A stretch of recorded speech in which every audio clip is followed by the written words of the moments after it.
Hello, everyone. How are you today? This is a special episode of Secular Activism Unfiltered. I have two beautiful guests about to join me. I do want to say a few things. Um, I want to honor a few people today. One will be Gwendolyn Rose Forrest, whose birthday would have been January the 4th. She passed last year from cancer. The other one I want to honor is Tony Little, who sadly died from a car accident from a drunk driver on this actual day 3 years ago.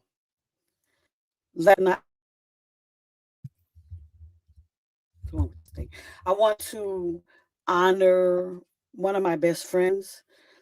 This is the first year that I've not spent our birthdays together. And I'm so glad of the friendship that I have now. Words can't say how much I miss you. Even though we get along, the religious aspect of it.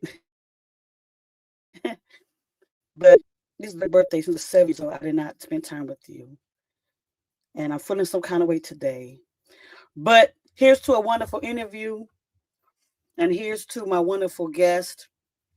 First, she needs no introduction. She's the diva of Chicago, our beautiful sister, Cynthia McDonald. And last but definitely not least, the one who started it all, Mandisa Thomas. Hey, Kelly, happy birthday. Yes, happy birthday to you. Thank I wish we were able to you, all celebrate. everybody. I wish we were able to celebrate it all together, like we did, like we were together at NanoCon and Mhm. also when we were together at Dragon Cons. And Huh? yeah, but yes. I was there virtually. Yes. Yes. Yeah. I love the live stream again for me after the show and live stream. Yeah.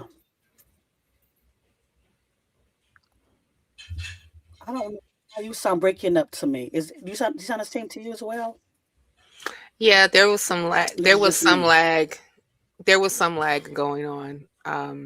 But you're coming through fine now. Okay. hmm Okay. So if you can repeat what you just said so we can hear you. Okay. They saying I froze too. I think we all hmm frozen. Hopefully everything's back on track. Yeah. I So see everyone and you.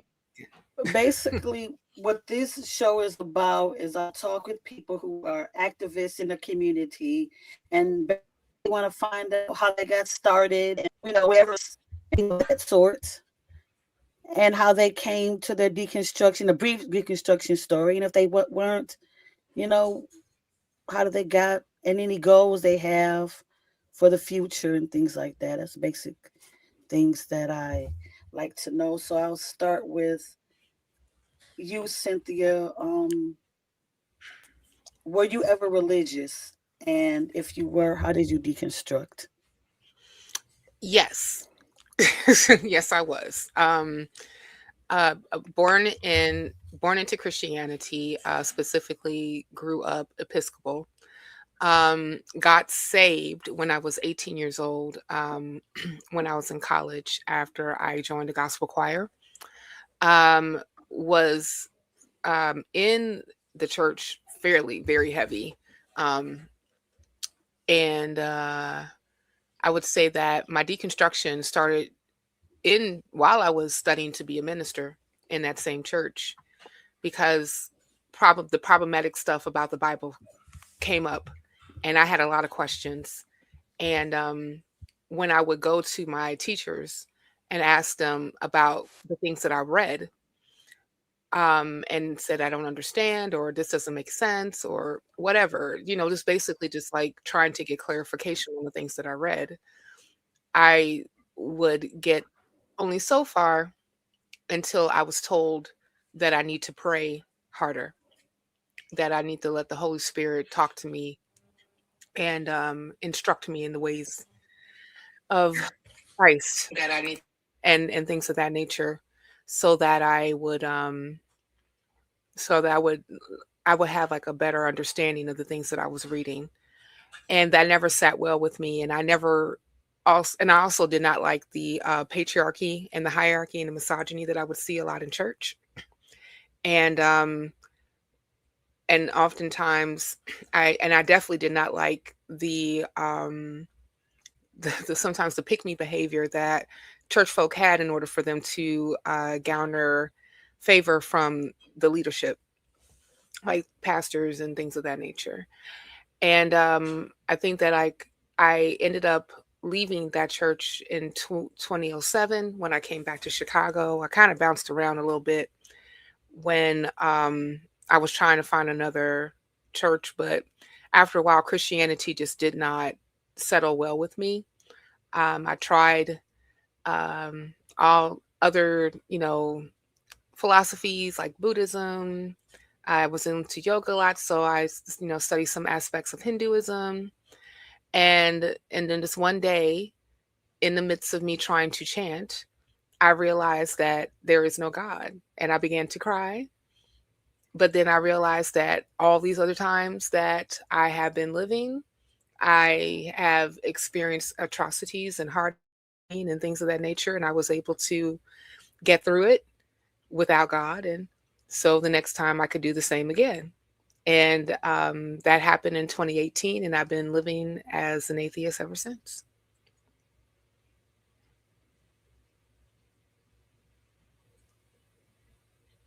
Yeah, that's the short of it.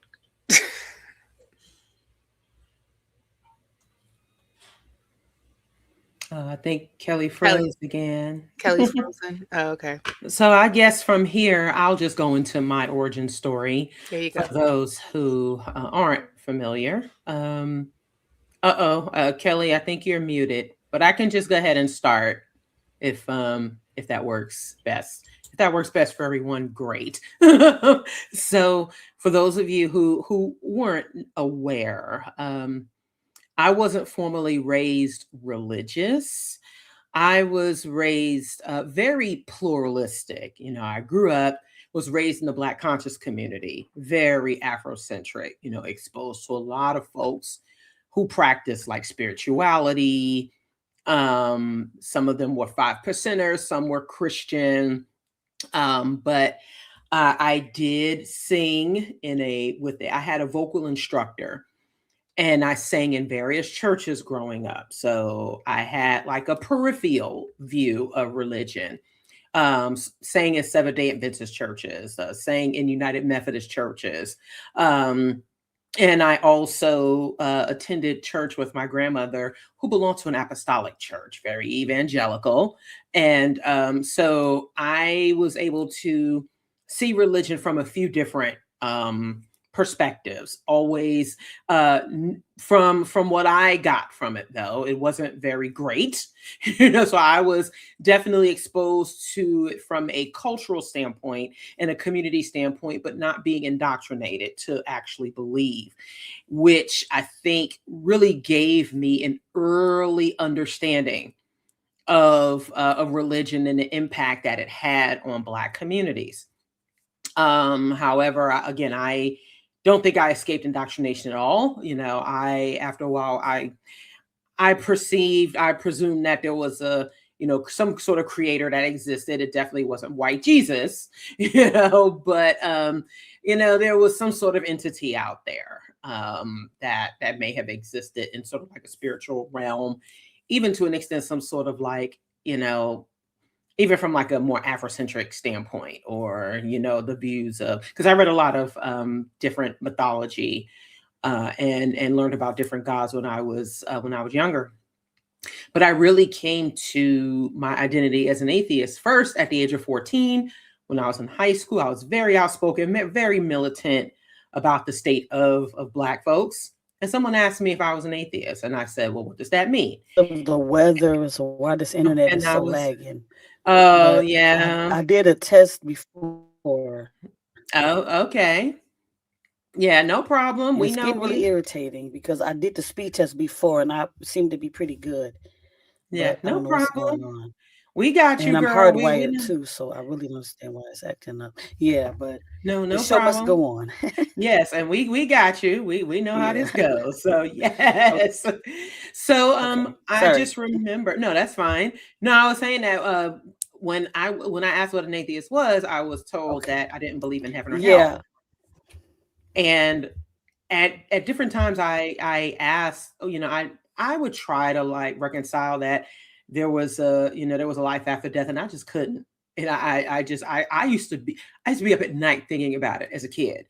And so I just could never reconcile it. And so as I got older and as my family grew, I knew I didn't want to be around a bunch of Christians, but the time eventually came where I had to consider not just my issues with the church and Christianity, but also re-examine and reevaluate my position. And thinking about how I grew up and learning and reading different forms of mythology, being exposed to different religions, and truly understanding that all of it is just relegated to human imagination, human creativity. I became less afraid of the word atheist as I truly began to understand what it meant, and also not just being afraid to just say it, because of course there is still a negative connotation to it. For a while I called myself agnostic, but I'm like, no, no, no, I don't believe in any of it. So here I am. So of course, I identify with other non-religious, I do use other non-religious labels like humanist, a skeptic. But yes, atheist is one that I came to, and I am proud of it. I was just like, look, all of it, is in the same box. It's that was just it for me once I got there.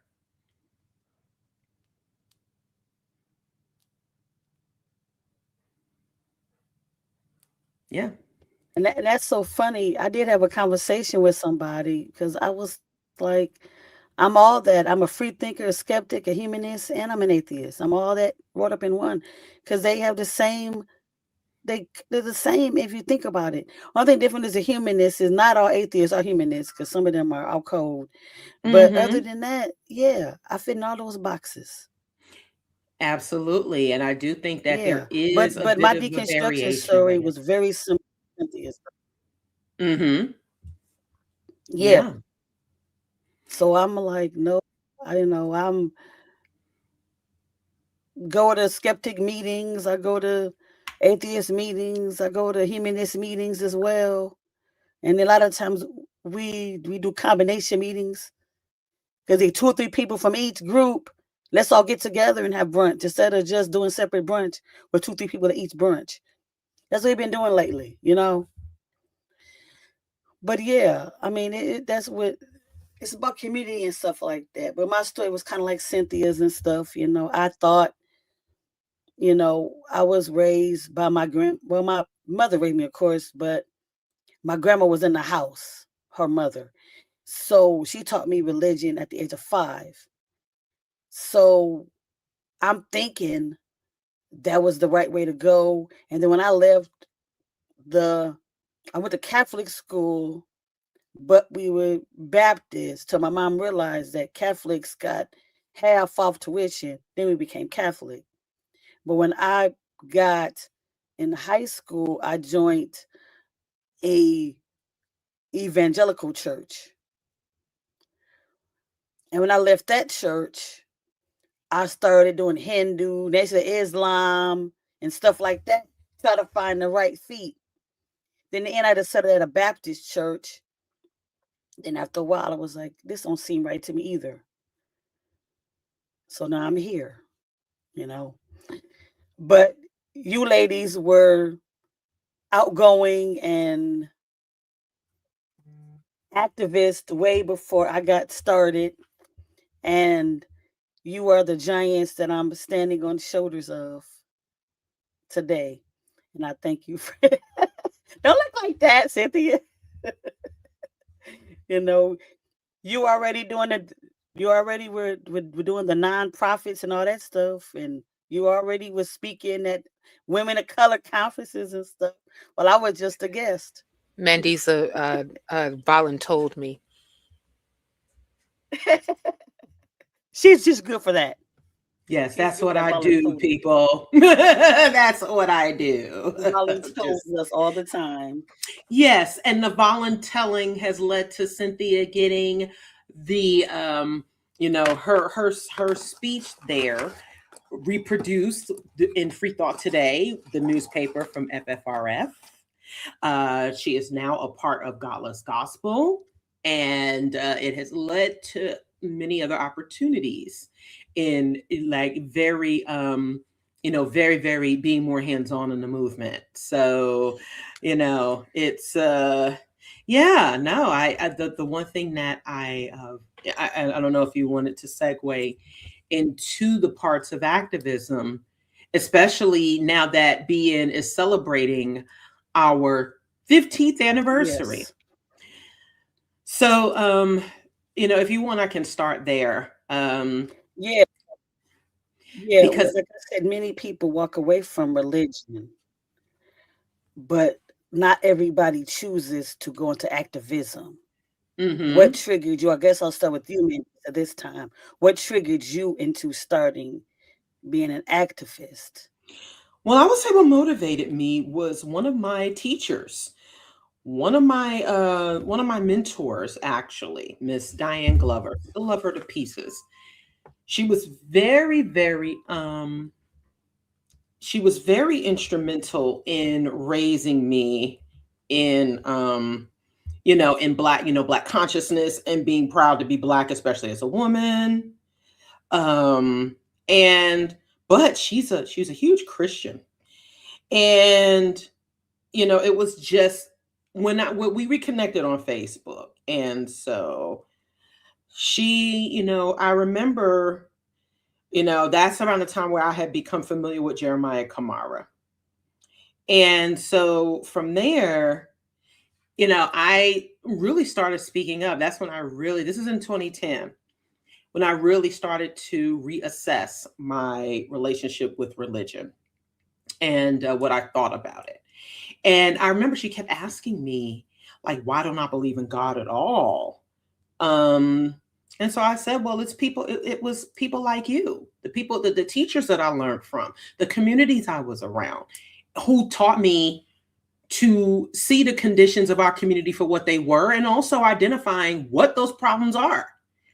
And Christian, religion and this concept of God that has been just looming over us just really, really was, it was like that elephant in the room. Nobody really wanted to discuss that. We want to talk about the challenges of the community, what the problems are, but what are the factors? And she became one of those people who, when it came to her religion, that was a sore spot. That was the sore spot for her. And I had to tell her eventually, I said, there are people who are coming to me who are telling me that they don't believe this either. And when she tried to discourage me, that's when I got really pissed. And so from there, when I started connecting with folks, and when I came to my atheist identity and non-religious identity, I started looking for others.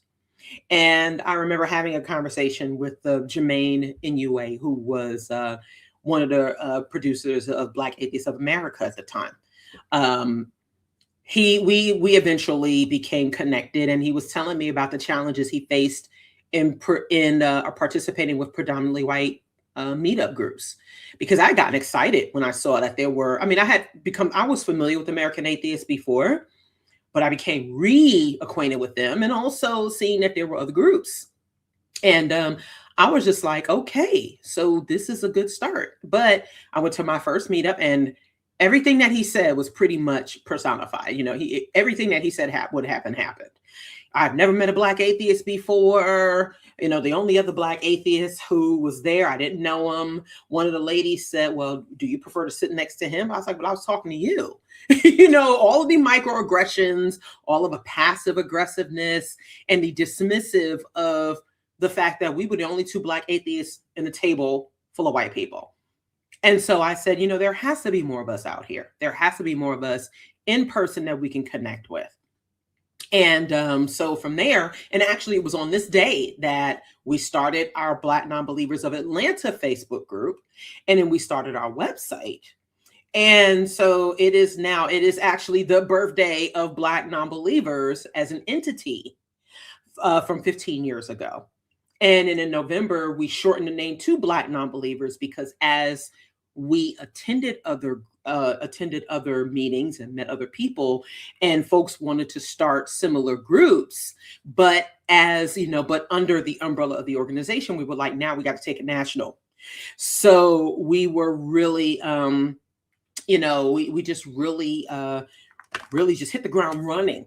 But first we did that by connecting with others, telling what our mission was, and doing it from the framework of the Black community, because it was important, but coming from the framework of Blackness, but also letting folks know that it wasn't simply exclusive, that we were willing to partner and get more folks involved, get more folks working with us. And again, just over the past 15 years, letting people know, look, there are more of us out here. We are looking to meet up with you. We are here to support you in whatever way we can, and how to grow that had become very, very crucial to our mission as an organization. So it was really through my teacher trying to discourage me from doing it that I was just like, no, you've never encouraged me. You've never taught me to be quiet about anything, but this now you have an issue with. And I'm like, I'm sorry. I'm a whole ass adult. You know, we have to take this head on. Just because you're scared of it doesn't mean I have to be. And it's interesting because even when I was younger, I would actually check her at times. I'm like, now, you know, I mean, I would call her out on stuff. I'd be like, now, Ms. Glover, now, you know you were wrong for this. So, you know, I had developed the habit of doing that with her as we became closer, as she was teaching me. And I'm like, no. Now we're going to do this as an adult. We're not going to do this here. You know, I'm like, I will not allow your fear to dictate how I move. So that's really what got me on the path, and connecting with folks, Black folks, even older Black women of her age. I was like, this was the right thing to do. It absolutely was the right thing to do, because we knew there were others out there. So yeah, I probably could go on like all day about that, but you know, Cynthia has to talk now. So yeah. I mean, I don't really have to. Yeah. The one thing I am gonna say, I'm gonna interject for a few seconds, is I know for me, I can't really say I hate, but it's like when people say like there's no groups around my area. If somebody doesn't step in and start a group in the area, a Black Nonbelievers group, then how can it be groups everywhere? You know, it was a lady, she was from Greens, North Carolina, in a group, Facebook group. I let her know there is BN, there's a Charlotte group. And she said, well, I talked to Tina, but she says I might have to start a group. Unless you want to drive the hour and a half to go to the Charlotte meetings, that's going to have to happen. Unless somebody else steps in. But if we don't, and that's the thing with me. I stepped in because I wanted a Detroit group. And I knew nobody else was going to do it. So I'm like, well, I guess I got to do it. Can I do it? I guess I could, because I'm still here now. Now, Can same you question do for you, it? Cynthia. What? Yes, you can. Can you do it? Amen. Yes, you can. Can you kick it? Yes, you Yes, can. you can.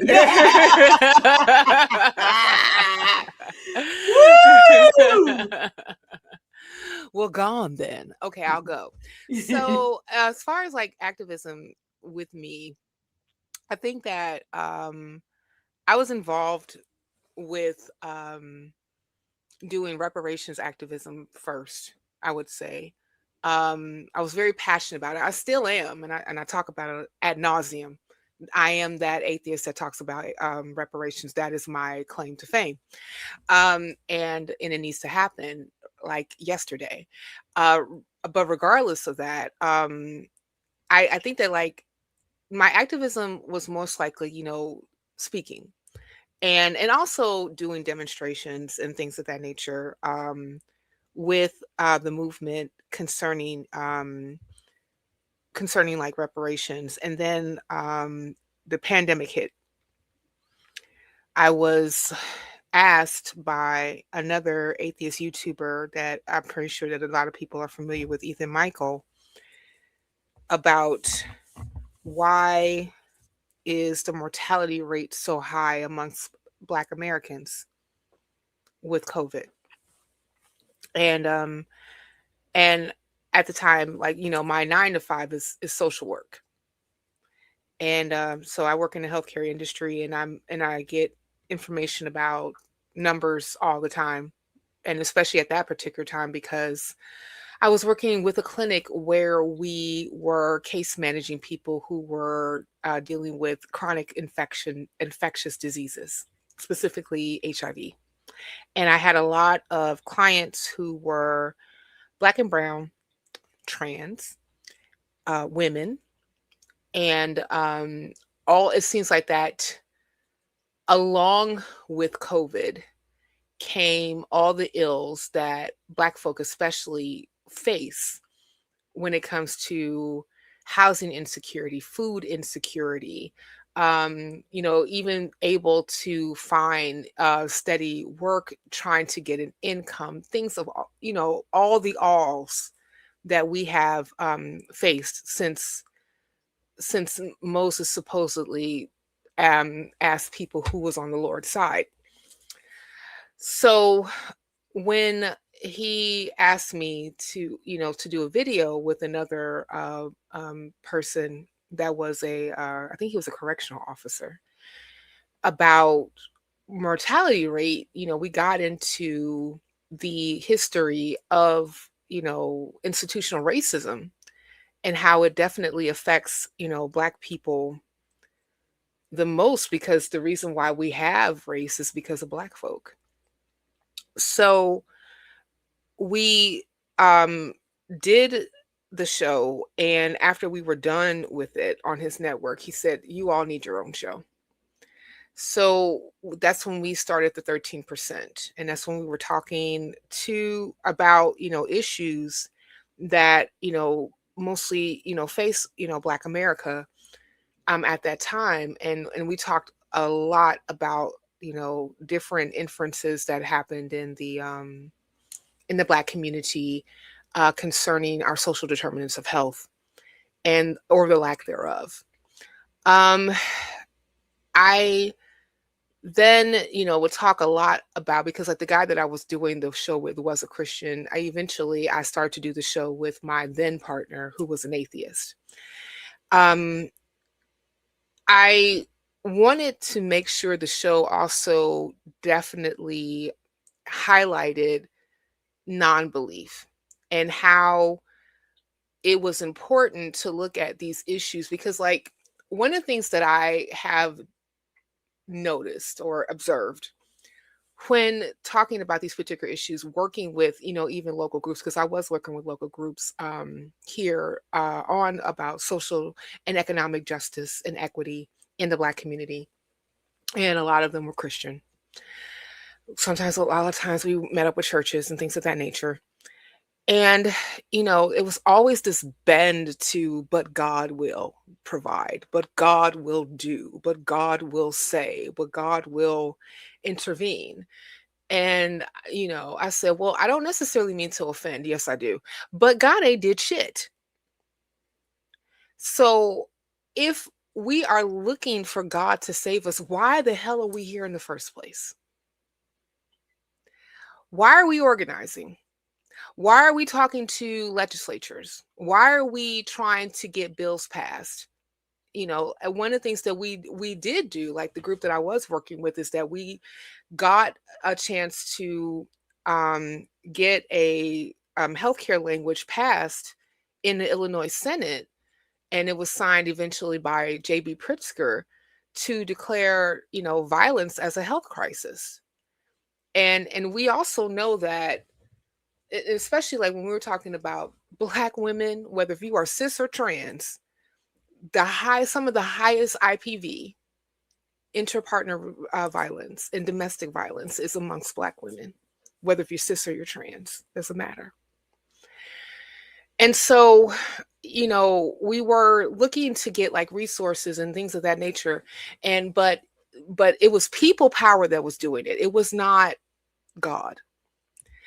And so eventually I was tapped on the shoulder by the ACA to come to do content with them on the nonprofits. And after that, I believe that we did, even when I was still doing content with Ethan, I believe that we did a roundtable with Black atheists, and that's where I met Mandisa. And from there, we started, being on shows and collaborating, and that's when I got voluntold to talk about reparations at the Women of Color Beyond Belief conference in 2021. It was funny because like it was all types of cool things that was going on at the Women of Color Beyond Belief conference that I could not participate in, because at that particular time my mother was inflicted with COVID, and I was taking care of her until she got better. So I think that I popped in for a few hours, gave my speech. I think I danced a little bit, ate some food, and then went home. but yeah, and from there on, we've done a lot. I mean, like we hosted shows when we talked about, voting in the Black community, especially, with Black men. We then also too reinstated the Black Non-Believers Chi-Town group in 2023, and been meeting ever since, and doing brunch, talking, having conversations about holding space for people who are coming out of religion, and even speaking on with power concerning the work that we need to do as secular people, as humanists, in the current climate, the political climate that we are in today. And even got a chance to do some cross-pollination with other groups as well. I know that like here, like being Chi-Town, we work a lot with the Chicago Republic Atheist Group a lot. I know I'm not saying that right, but like the Atheist Republic, Council of Chicago, that's what it's called. We do a lot of cross pollination, cross meetings with them. Also, and one of the things, like I do have to say that when I was asked and did my proposal for the American Humanists to speak at their conference last year in Chicago, Mandisa came, and I did not know this, but they made me a finalist for their Free Thought Award. I think their Humanist Free Thought Award for like the next big idea when I talked about reparations. And that did, lead to other people saying, hey, can you speak to our group about reparations? And, and so like, I would definitely say like, I'm very grateful for being voluntold to speak at the Women of Color Beyond Belief conference, because yes, that definitely led to opportunities to really spread the message and about why reparations is so important in Black communities, and why it should never be something that we stop talking about, stop pushing for. And I even though that I know that like there is 10,654 things that happen every time that we wake up in this here United States right now. But reparations is still a debt that is owed. It is still something that should and must be paid to the descendants of chattel slavery in America. And we should make it a priority to, just like how you would hear about the Holocaust, never forget. That's the same thing that we need to have, that particular attitude when it comes to reparations, never forget. Because I remember listening to a Phil Donahue show a long time ago. And there was I forgot the minister. There was a minister from the You're just Nation telling of your Islam. age. Yeah, it's okay. I know I'm old as hell. It's cool. But but yeah, like it was, I forgot they were speaking to a minister from the Nation of Islam. I forgot specifically what his name was. Regardless, there was a woman, a Black woman, who got up and she said something very powerful. She said, the the Holocaust that happened to Jewish people in Germany and throughout World War II was the greatest atrocity that happened on film. But our Holocaust was never filmed. And that's the thing that I, even push like people to like look at history, especially the history that is not taught in schools, that's being purposely hidden. I mean, like, how many know about Punch Bowl, Mississippi? How many know about Black babies that were, during slave times, that were being fed to alligators for sport? How many know about if, a slave would invoke a protest for not working and decided not to eat because they would rather die, and how they were basically treated like goose who wanted to get fatty livers and force fed in order to, to make their livers a bigger for consumption. I mean, but basically their teeth will be like, knocked out and force fed in order for them to keep working. I mean, like, slaves literally worked themselves to death. And not just here in the United States, but all across the diaspora, especially like when you look at the Caribbean and also in Central and South America. So these are things that like definitely inform my activism. And I believe in doing it with empiricism, not because God said so. Because for the simple fact of the matter is, and this is something that I did not mention in my deconstruction story, is that another reason why I divorced myself from the church is because the Bible endorses slavery. It endorses slavery in the Old Testament and in the New Testament. And we know for a fact that verses within the Pentateuch and also within the letters in Paul, like in Colossians and also in Ephesians, were used to justify slavery and why this institution of evilness should continue. So since that is the case, and if God is an all-loving, all-powerful, all-knowing entity, and he knew the horrific things that would happen to a people who at 80% worship him and identify with being believers of him, why would he allow something like that to happen to them in the first place? And every explanation that I got, the curse of Ham, the curse of Cain, etc., etc. The Mormons say, Black people were cursed with a dark skin because they didn't side with, Jesus when he was Michael, on the faraway planet that was heaven before they came to the earth. All these types of excuses, they fall short. And so either God is not real and it was completely made up, or God exists and he's a dick. Whatever. It doesn't matter. I just know that even in that particular case, even if God exists and he's that dick, I can never worship him because it was his words, according to Christians and others who happen to, give credence to that book, that justified my people's enslavement in the first place. And as Congressman Jasmine Crockett would say, with that, I will yield.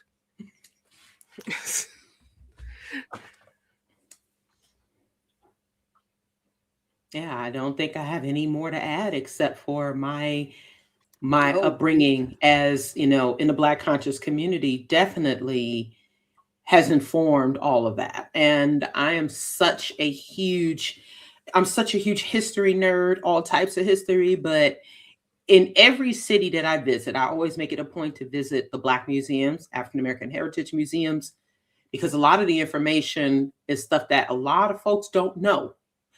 And that always informed my upbringing and my activism, is the history and the information and the knowledge, the undisputed knowledge of the atrocities that have been committed against Black folks, but also the resilience that we've held as a people. Yes. And I don't think we would be doing our due diligence if we did not acknowledge that, you know what, the fact that y'all could downplay the resilience and the strength of people in our community by just simply relegating it to, well, this is a part of God's plan. No. We have to acknowledge our ancestors who fought and died, some who even carried the weight so that we could be here. So these are all things that are important, and you know, we have to continue to carry on that legacy, and that means expressing, you know, in advocating for our dissent, even for what they believed, because we don't progress that way. So instead of holding on to it and trying to hold it near and dear as an institution, which a lot of Black folks didn't. Yeah, so, you know, that's also a very important part of, you know, the activism that we do, especially at Black Nonbelievers. All right, Kelly, you're back. She I'm yielded. back. Yeah. Yeah. Sugar was like messing with me. I think she wants my attention, but she got to wait for a few Yes, minutes. we now. got the But kitties. yeah, when you look at the sad history of what went on, and the fact that I just found out recently, within a couple years, that the slave owners received reparations. Mhm. Yes. Yes, they did. So I'm like, oh, really?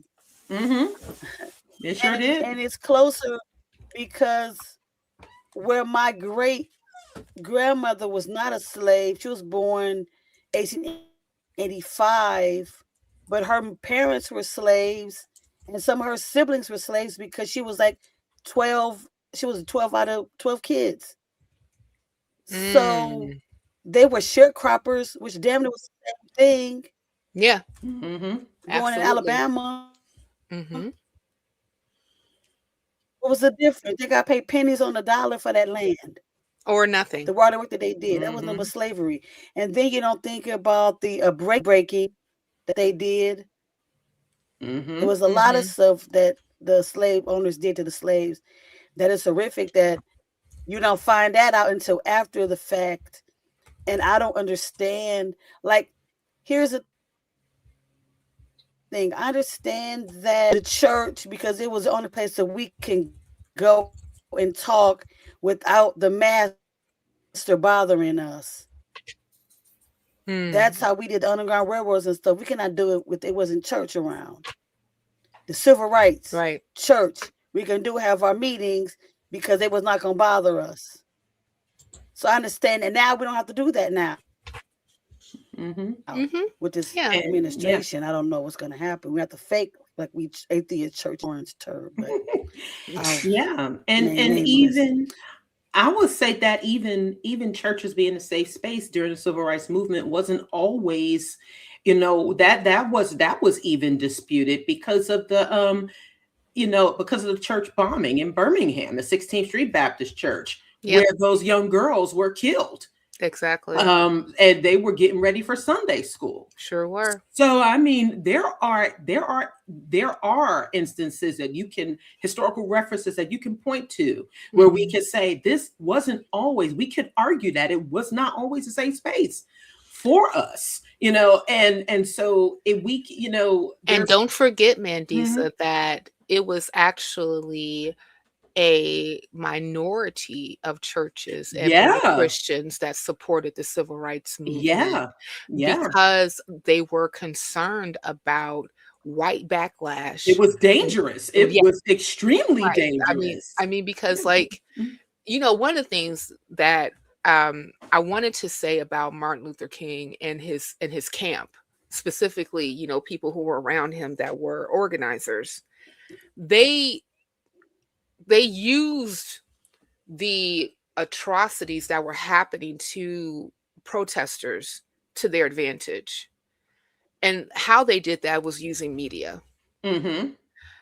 At that particular time, especially when we're looking at the late 50s, early 60s, that's when you are seeing a lot of African nations and Caribbean nations starting to become independent of England. And you had at that time two big powers, the United States and the USSR. So the question was going to be, when these countries were now going to have independence, and I use that loosely, from their colonizers, where they're going to go to align themselves with trade and protections and the like. And so what was happening also at that time? The Cold War. And then what King's camp was saying is that we need to cause as much ruckus as possible in order to get this stuff filmed, because the filming that we see, like when we watch a lot of these particular civil rights documentaries, it wasn't just filmed, it wasn't just shown in the United States, it was broadcasted all over the world. Yes, All over and the it world. took for it to be broadcast on live TV for President Kennedy at the time to really pay attention, Yes, because when King and the civil rights leaders went to him, it was actually dismissed. that's correct. So they That's right. actually had to show it. So I mean, there's so much history that we could get into, Yes, and about yeah, that and time period. and Oh boy, that is our Yeah. thing. that is our right. I said me and Mandisa can have a 3 to 15 trillion hour stream just on this period alone.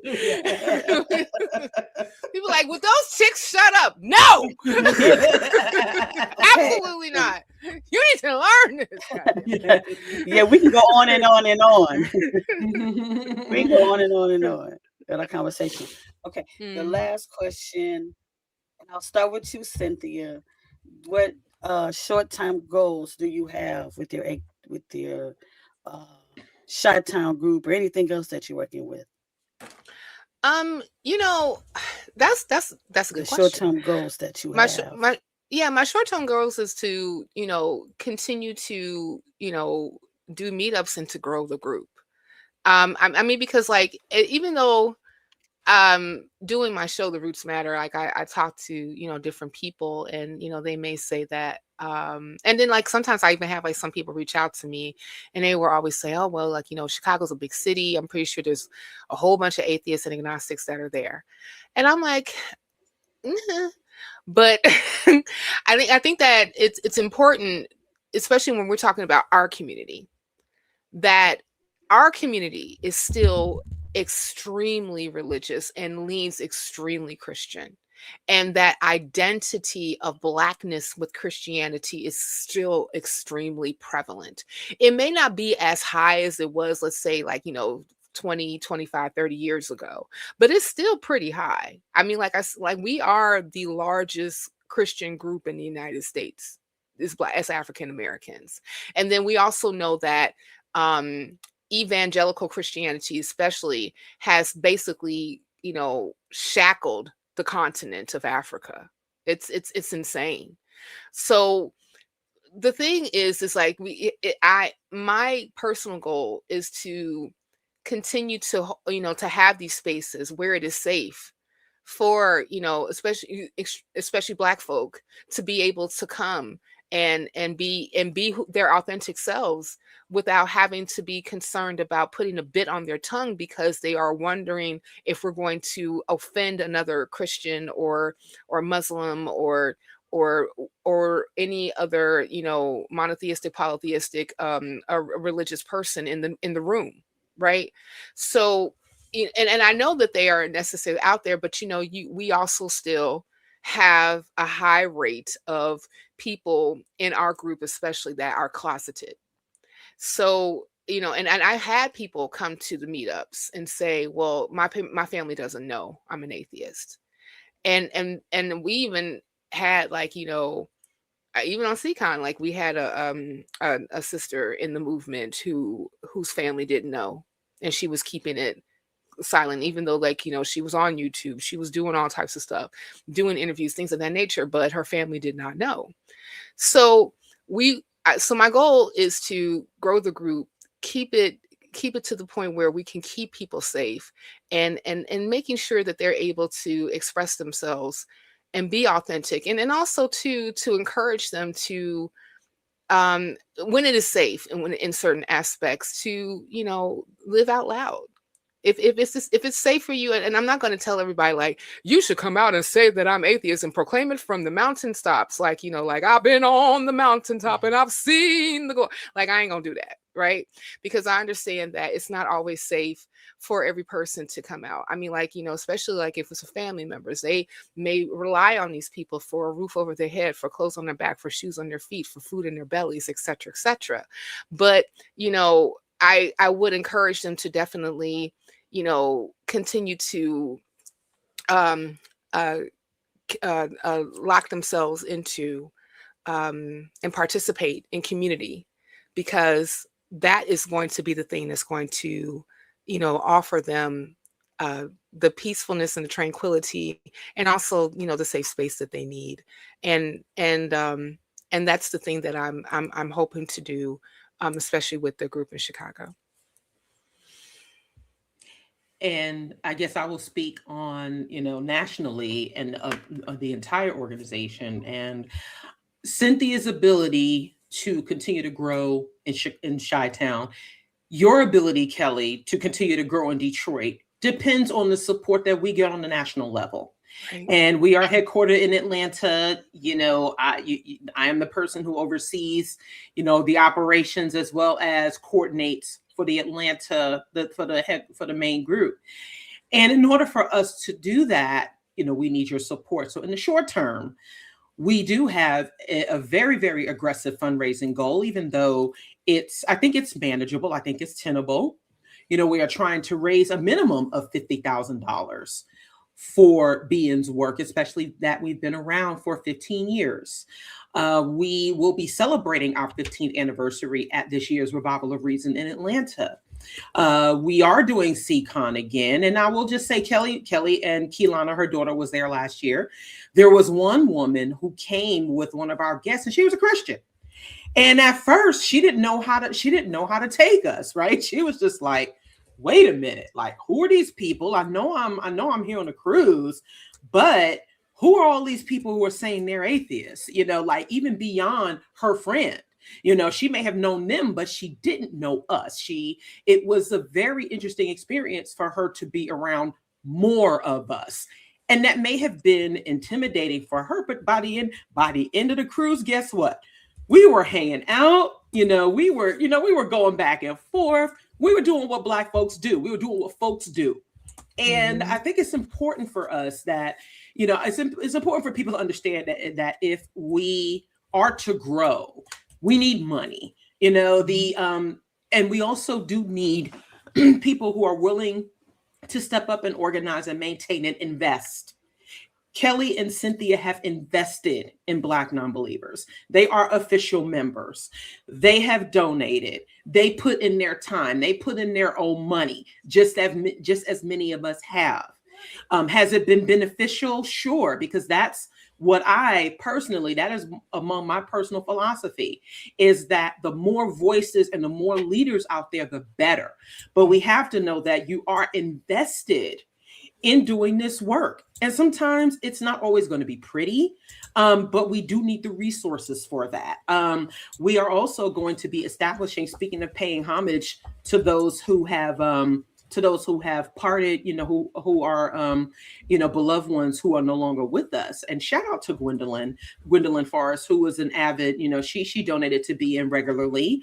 And shout out to Tony. But we also want to establish a travel fund for Gene Taylor, who was in Atlanta. He was originally from Chicago, but he passed away suddenly of a heart attack in 2022, 2 weeks before my father did. And Gene was an very outspoken atheist. He had a tattoo of a non-praying mantis. It was fantastic.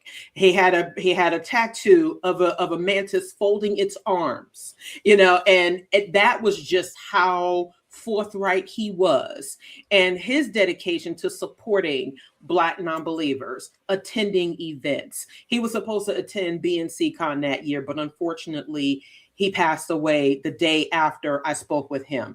And he was like a father to me, and I'm trying not to tear up right now. But it is folks like him who, and he was an avid biker. He was so proud of his trip to Alaska via motorcycle. And everywhere he went, he would take pictures in his BN hoodies, in his BN shirts. I mean, he was a ride or die.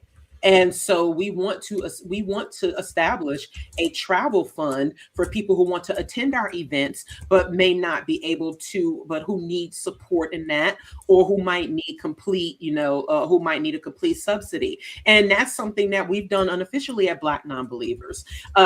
We've subsidized folks in attending our events. We do support people because we do think that it is important for folks to be engaging in person. And like Cynthia said, no one is forcing you to be out. We hold that space for our folks. However, I am proud to have seen folks who were almost deathly afraid to talk about their non-belief become so assertive. And they're like, I don't give a damn what you think anymore because I have people to support me.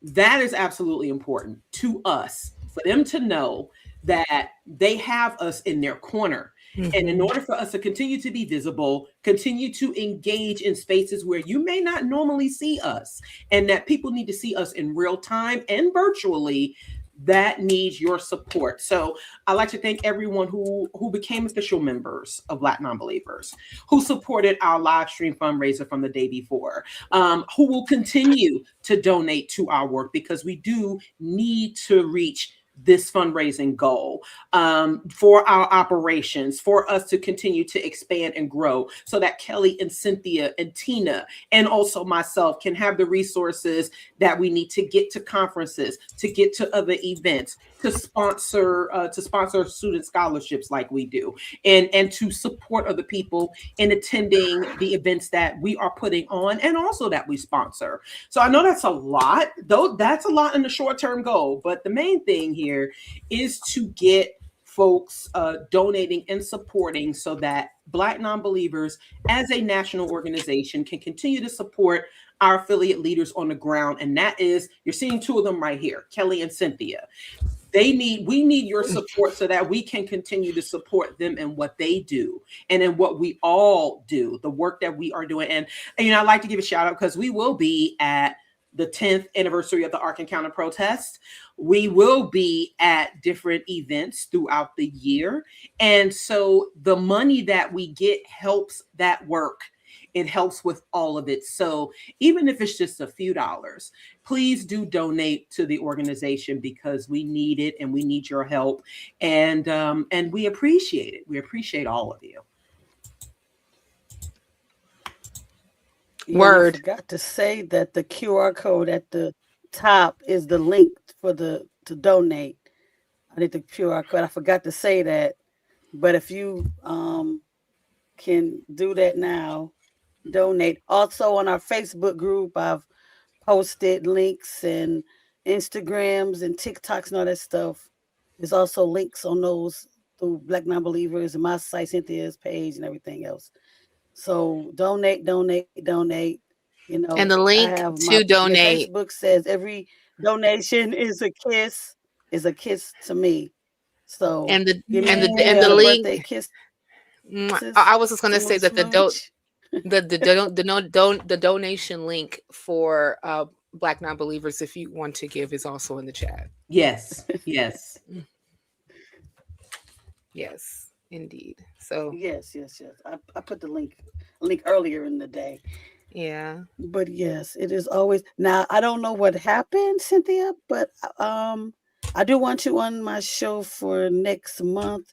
Talk about some more of this black stuff, reparation, all that good Black stuff, because stuff. it's Black History Month Hey, next month. Cynthia, So come get on you my back show on and the talk show. about black We can stuff. talk about some good black stuff, you know. Sure, I'm So, always down to talk about black stuff. I mean, me being black and all. I'm cool to talk about that black stuff. I'll tell you. yeah, Well, yeah, yeah, yeah, I yeah. mean, for a We moment, can that's walk kind that of how black I stuff on the started. show. Well, that's kind of how I started my rounds, like in these YouTube streets, I was like on nonprofits, but like other content creators would invite me on, and I was YouTube literally spaces. that chick that I was that atheist chick that they invited to talk about black stuff. Like that was literally my thing. Like I was that girl. So yes, I would be honored to come and talk about black stuff on your channel, because you grace me with your presence on mine, so I will be more than happy to return the favor. And yeah, so yeah, we can definitely chop it up about black stuff. Yes, and also I just like to say Great, great. to our Yeah, non-black I don't know what counterparts. happened. Mm-hmm. No, it's like to our non-black counterparts, co-conspirators. Yes, please do attend. One of our speakers this year for CCon 2026 is Godless Engineer. Yep. And we're also going to be representing at the Rocket City Reason Conference. Yep. So we also shout out to Joe, the Kentucky Atheist, who is in the chat.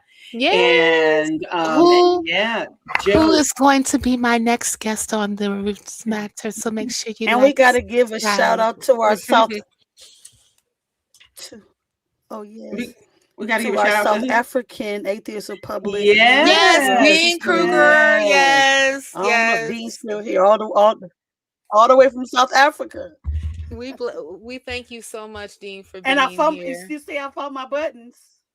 Yay! Yes, I got mine on as well. See, well, I the don't know if he's thing, still here. something is in the way. I don't know. Here we go. There you go. Well, I All couldn't right. find mine where I was in front of my face. I overlooked it. Wow. I have Wow. both. Yay! One for Yay. each jug. I put it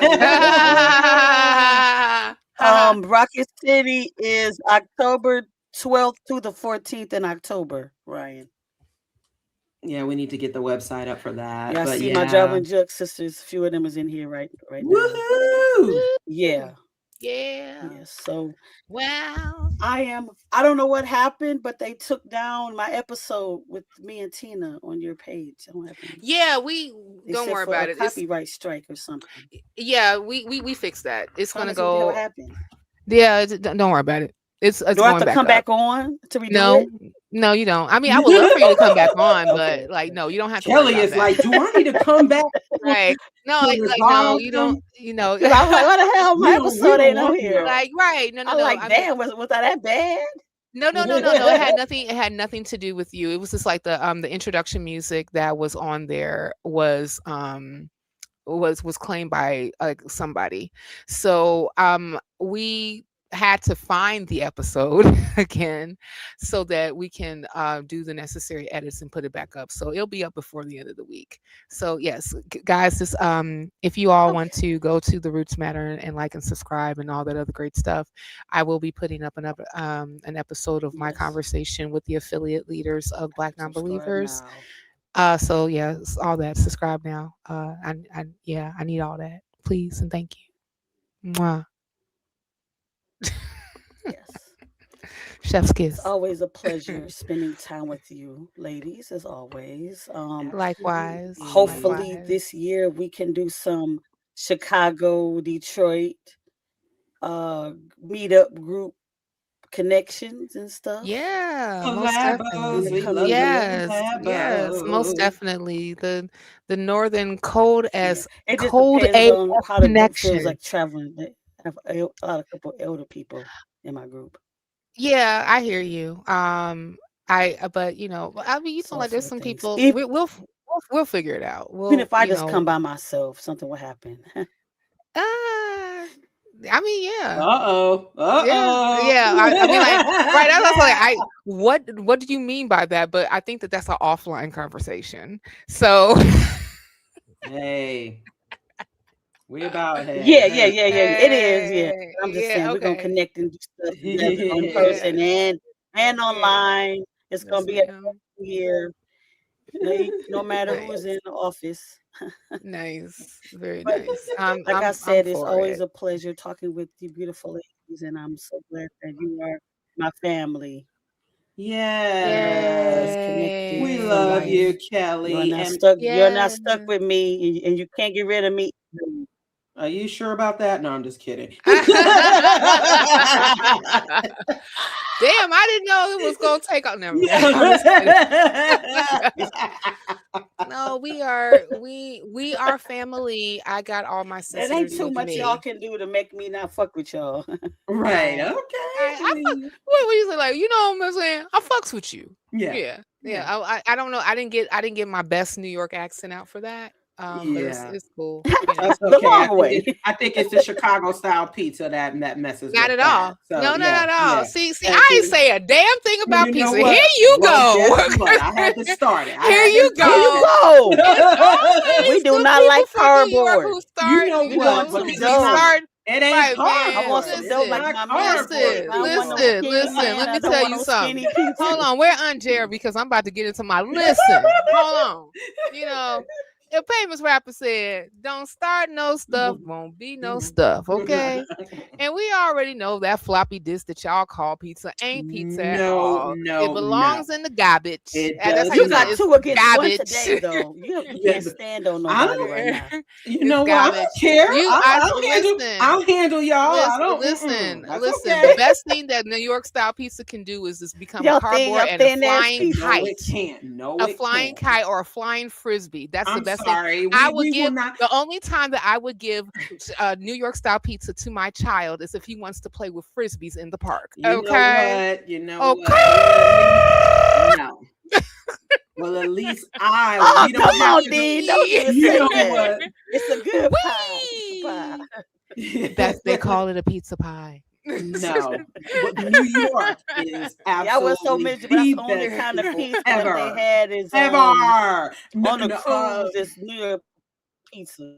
that's Man, right. and Because, that's and guess what? You do not have to get dehydrated because all you're doing is just Well, it's simply eating dough. listen, You do not have to. no. Just like the Chicago fans would actually say, you get yourself a cup of pizza pies and go ahead and do the deep dish pizza, get your beer, and then actually go ahead and watch the Bears. The Bears, even though they lost last week, but that's okay. They had an awesome season, and we also talk about the greatest coach alive. At first, I was going to say Mike Ditka, but he's a Trump supporter, so screw that. Jeez. oh, we don't mess with them. Yeah, At no, we all, don't. at all. Yeah. Mm-mm. Yeah, shout out to It's a Bar good one who too. Thank you. Yeah. yeah. Yeah, Yeah, shout yeah, out yeah, to yeah, Bar yeah. too. We still trying to coordinate him coming Become an on. ally. I'm Yeah. yeah, still trying to get him on. I know that we've been back and forth on Yeah, I'm gonna have emails. him I'm on my like, show too. He must spin yeah, him we around. just need to go ahead and get a date going. But yeah, but ladies, this is fun. But I got like a whole job that I got to go back to. Yeah, So yeah. I have a whole job too that I have to get to. So I have to yeah. walk out the door in like within 30 minutes, maybe Yeah. Mhm. sooner because it's snowing outside. But I Yeah. appreciate you guys coming on. I appreciate you that's tuning in. I appreciate you guys who are going to tune in later because you're not able to watch the live stream. Till next Yay. time, hopefully Saturday Amber's apostate will be on, but something with work. He might not be able to, but I'll let you know by Friday if he's going to be on or not. Anyway, thank you. Till next time. You everybody have a wonderful Bye, day. y'all. And happy birthday Bye. once And happy again, Make birthday all the Kelly. birthday again, love. Kelly. Make Peace all the out, birthday y'all. love. Bye. Bye.